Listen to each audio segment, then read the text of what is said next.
हमारे सभी पाठकों को प्यार भरा नमस्कार। तो दोस्तों, मैं आज की कहानी लेके आई हूँ। नाग पंचमी की कहानी है। एक नगर में एक सेठ जी रहते थे। उनके 7 बेटे और 7 बहुएं थी। 7 बहुओं में से 6 बहुएं के तो पीहर थे, लेकिन 7वीं बहू के पीहर नहीं था। जब वह गर्भवती हुई तो उसे घेवर खाने की इच्छा हो रही थी। उसके पीहर नहीं था तो वह एक घेवर चुराकर पानी भरने गई। वह जहाँ पेड़ के नीचे घेवर रख दिया और सोचा कि पानी भरकर आराम से घेवर खा लूँगी। जब वह पानी भरकर घेवर लेने गई तो वहाँ घेवर नहीं था। उस पेड़ के पास एक बॉम्बी थी, उसमें एक नागिन रहती थी। वह नागिन भी उस समय गर्भवती थी।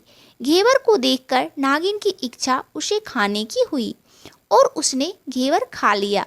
उस नागिन ने सोचा कि यदि साहूकार की बहू मुझे गाली देगी तो मैं उसे डस लूँगी, और यदि कुछ नहीं कहेगी तो इस बिना पीहर की को पीहर दिखा दूंगी। साहूकार के बेटे की बहू ने कहा कि शायद कोई मेरी जैसी ही होगी जिसने यह घेवर खा लिया।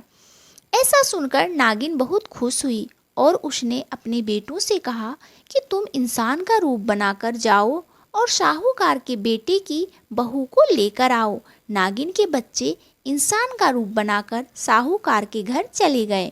वहां जाकर उन्होंने कहा कि हम हमारी बहन को लेने के लिए आए हैं।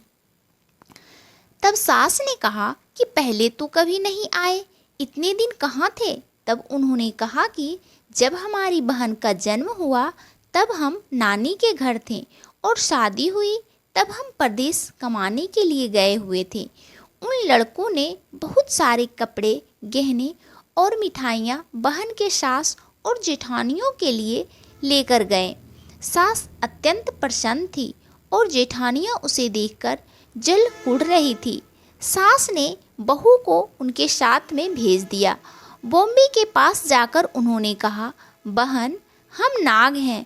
उस दिन जब तुमने पेड़ के नीचे घेवर रखा था तब तुम्हारा घेवर हमारी माँ ने ही खाया था। उन्होंने तुम्हें अपनी बेटी माना है, इस नाते से तुम हमारी बहन हुई। बहन, अब तुम हमारी पूंछ को पकड़ लो और डरना मत। उनके कहने पर वह पूंछ पकड़कर वह बॉम्बे में चली गई। वहाँ पर उन्होंने उसे बहुत लाड प्यार और सुख से रखा।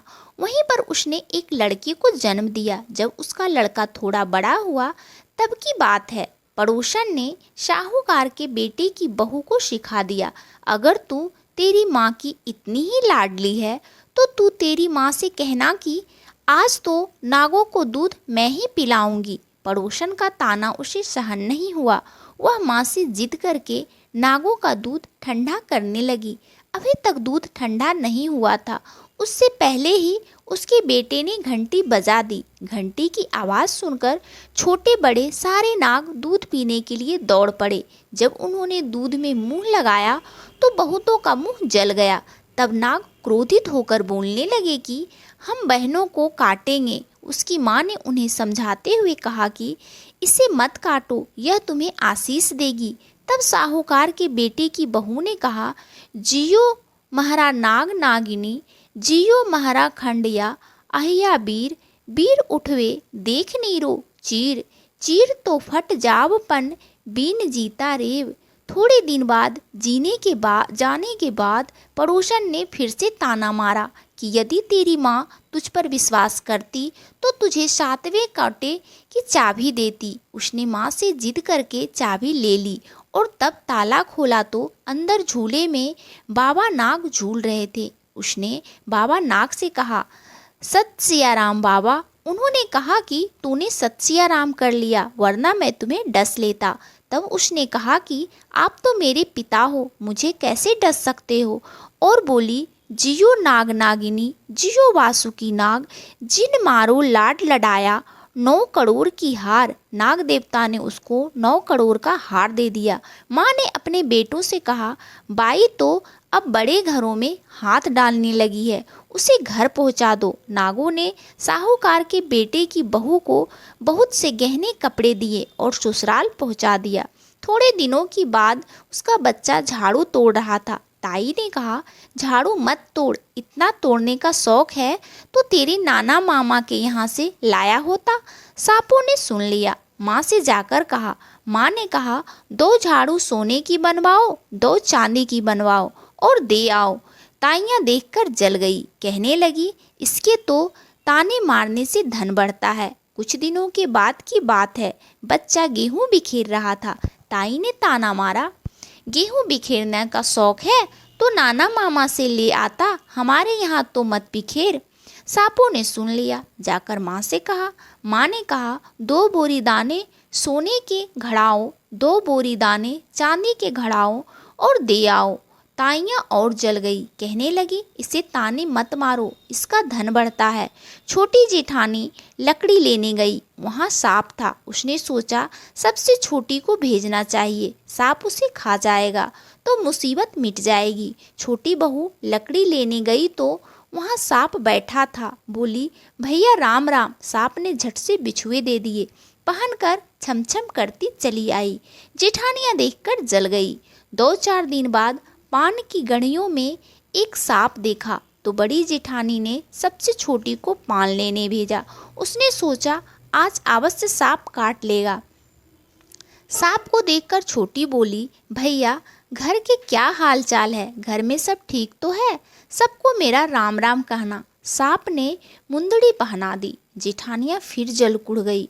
उसका पति दुकान से आया तब सिखा दिया कि तेरी बहू के तो सांप बिच्छू से दोस्ती है। साहूकार का बेटा अपनी बहू से रात को कहने लगा, सच सच बता, सांप बिच्छू तेरे क्या लगते हैं जो तुझे काट खाने के बजाय गहने देते हैं? बहू ने कहा, वो तो मेरे भाई भतीजे लगते हैं। फिर उसने सारी बात अपने पति को बताई। पति ने कहा, तो क्या तेरे भाई भतीजे तुम्हें ही बुलाते हैं? कभी अपनी जमाई को यानी हमें क्यों नहीं बुलाते हैं? आने काने में छुपे सांपों ने बात सुन ली तो जाकर अपनी माँ से कहा। माँ ने कहा, दोनों को बुला लाओ। वे इंसान का रूप बनकर दोनों को वल बच्चे को बुला लाएं। खूब कपड़े गहने देकर तीनों को विदा किया। ऐसा सामर्थ्य पीहर नाग पंचमी की कहानी कहने वाले को, नाग पंचमी की कहानी सुनने वालों को सबको मिले। जैसी अनपिहरी वो पहले रही थी, किसी को भी ना रखे। तो दोस्तों, ये कहानी आपको कैसी लगी हमें कमेंट करके ज़रूर बताइएगा। और कहानी अच्छी लगे तो कहानी को लाइक और चैनल को सब्सक्राइब ज़रूर कर लीजिएगा। और आप सब अपने जीवन में बहुत बहुत बहुत खुश रहिए, यही भगवान से प्रार्थना है। और आप सबका जीवन शुभ हो, मंगलमय हो, यही भगवान से प्रार्थना है। धन्यवाद दोस्तों।